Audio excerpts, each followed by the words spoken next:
Hey drivers, this is Andrew at ThirdCoastRC in Houston, and today I'm going to give you my thoughts on this vehicle. This is a used one, but this is good for what we're going to be talking about. This is the Redcat Everest Gen 7, the crawler. This is the Pro version, and I'm going to give you a rundown of the quirks and features of this truck, and I'm also going to give you my thoughts on the truck, where it sits in a crawler scene, and what kind of performance you get. And then we're going to take it out and we're going to drive it. So I'm just going to read off Redcat's description of this car here, and I'm going to go through it. Yeah. So the cool thing about this truck when you first see it is, you know, it's got this scale body on here. It's not a licensed body.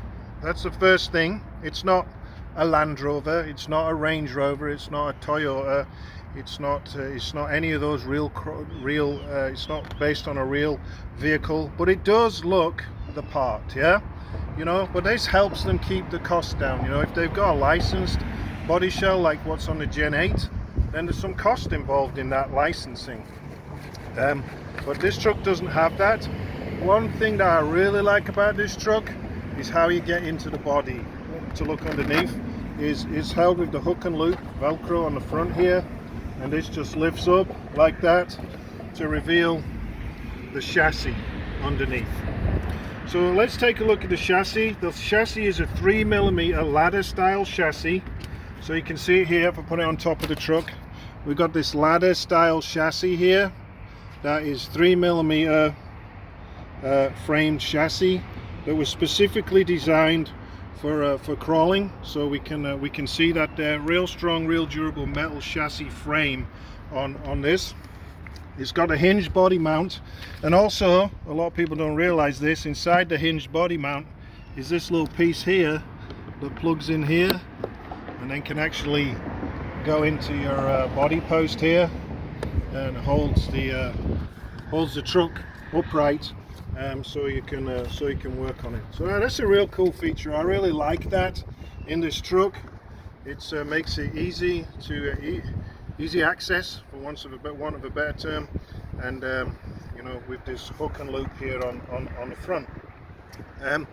It comes with the Super Swamper licensed tires on it that are really grippy. These ones have had the foam, the inserts removed from them, yeah, because the guy who was running this truck wanted it to have really strong performance, so the foams have been removed from these.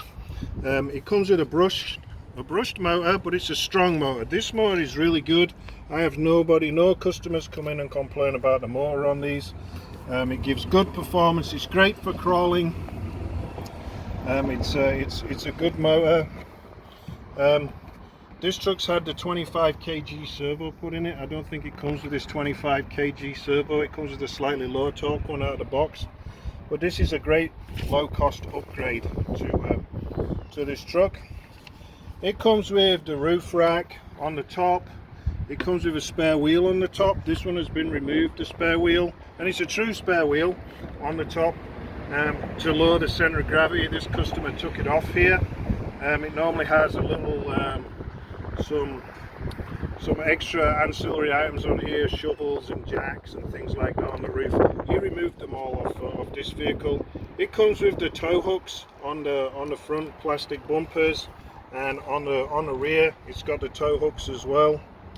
It's got it doesn't have portal axle system, but if you're just getting into crawling and you are just interested in going out and having fun this type of vehicle, then you know you don't really need portal axles to give you that extra ground clearance. If you're into competition crawling and things like that, then maybe, but yeah, I mean, you don't really need them just to go out there and have fun driving over rough terrain and things like that.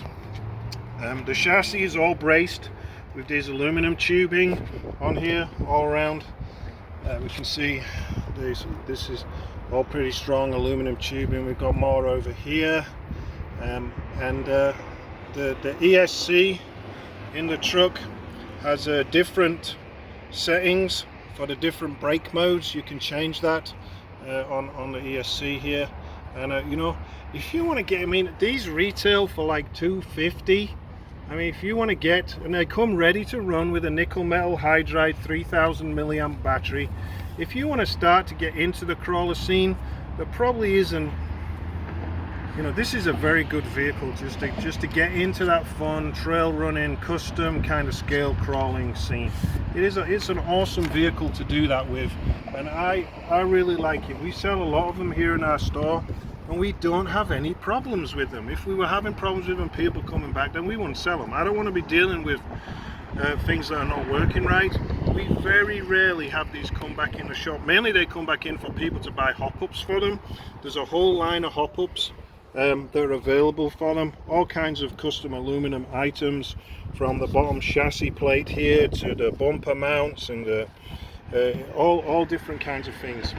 Now, if 250 is a little bit strong for you, there is a sport version of this truck. It doesn't come with this body and this cantilever opening style. It just comes with a regular Lexan body, but it is even less expensive. It doesn't come with quite the same wheels and tires on it, but the rest of it's the same inside. This is just the pro version, so that's called the sport version. So if you're interested in getting into the crawler scene and 245, 250 is a little bit strong for you, then look at the sport, because that's another way you can get into it. And you can upgrade a sport to a pro, or you can just put a completely different body on it. There's all kinds of customizations you can do. So let's see how this thing runs. We're going to pause the video now. I'm going to walk down to the bayou just over here, and we're going to run it on the rocks over there and see how it performs. So we'll be back shortly. So here we are. We're at this, got these rocks here on the edge of the bayou here, and we're going to put this thing through its paces. Now, I'm not a great crawler kind of driver, so don't expect any super skills here or anything, but I'm going to try and drive it scale, try and avoid these broken beer bottles and crap like that. So let's give it a go here on this rough terrain. So the great thing about it being a brushed motor system is you've got that real slow, fine control. You can go as slow as you want to go with this vehicle and find your best way over the rocks. So the truck looks really cool, and it's got to work its way through these obstacles here. This is a fairly terrain here, so we're just going to find our way through the sticky.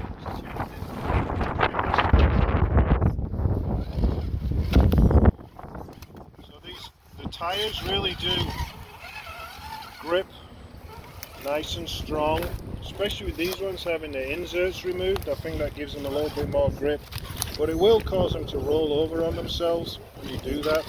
They can fold over underneath you. Try and get a little bit of momentum and get up this hill here. There we go. We've got just no traction here right now, but we're going to keep on going. We'll get it. Trying to get over these brambles and things here.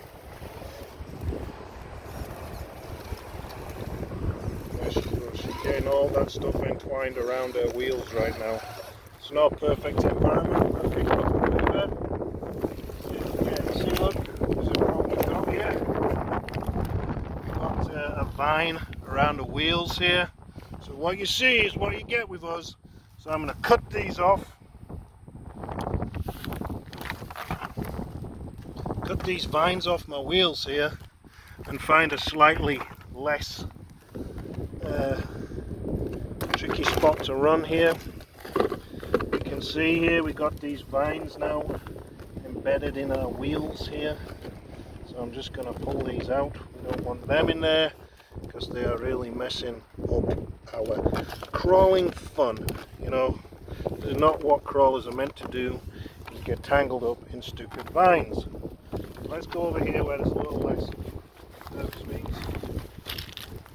Avoid the broken spade and whatever else crap we've got around here on the edge of this bayou, and we'll push it on and up here across these rocks. I'm going to go on this bit over here, which looks even better.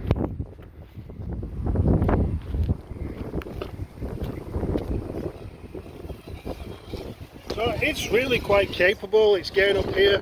You know, you try and bring a volcano or something out here, you're just not going to be able to do this. Like one of the 10 scale trucks. There it goes, right up to the top there. So she's not super fast. She's never going to break the land speed record, but she's made to do what she's doing now, and that's crawling on these rocks and crawling over rough terrain where other vehicles just can't go. So let's try and come down a hill here. Again, with it having the ESC on here that has kind of motor braking on it, then we can come down these hills and these rough terrain really slowly without getting out of control, because it's got kind of a little bit of a braking system on it here. There we go. You see, if I let off, the brake kind of just comes on a little bit. You can adjust that in the settings of the radio. Here's a real tough bit, so we'll see if we can get across this. We just got the front end hung up there, so we'll come around. We've got more of the vines and stuff in the way here. Yeah, the front bumper's not going to clear those rocks here, so I'm just going to give her a little bit of a hand here to get over here. And then we've got more vines around the drivetrain. Yeah, we've got a couple around the drivetrain here. So this is a really capable entry-level RC vehicle, crawling, trail runner, whatever you want to call it. It performs really well, I think. You know, for the money, I think it's a great price, and it comes in. You know, you can get these for like $250, like I said. If you're looking to get into this trail crawling, there's lots of clubs around here in Houston area that do trail crawling. They come out on a weekend, and they go and they set up courses in areas like this on the edge of the bayous or through the woods, and they have little competitions to see who can do it, go in between the flags and things like that, and you get penalties if you miss a box or hit one of the flags. They are pretty much splash proof. They've got all the electronics are up high, so you can get it through. It will go through, it will ford water up to several inches deep. So that's another great thing about this vehicle. So either in the sport or the pro version, then it's real capable. I think you should really think about checking it out if it's something that you're looking at, or if you want something a little bit more performance orientated than this, then look at the Gen 8 with the Scout 2 body, which has the real headlights rather than the stickers on here. It's got the buckets and everything to put light kits in, but I think I really like the Gen 7 for the price. You know, a Gen 8 is $295, $300, and then you got to put batteries in it. This comes for $250 ready to run. So give it some thought. We really like this truck, and I think you will too. And thanks for watching. Check us out on Facebook, check us out on Instagram, all ThirdCoastRC. Thanks for watching. See you next time.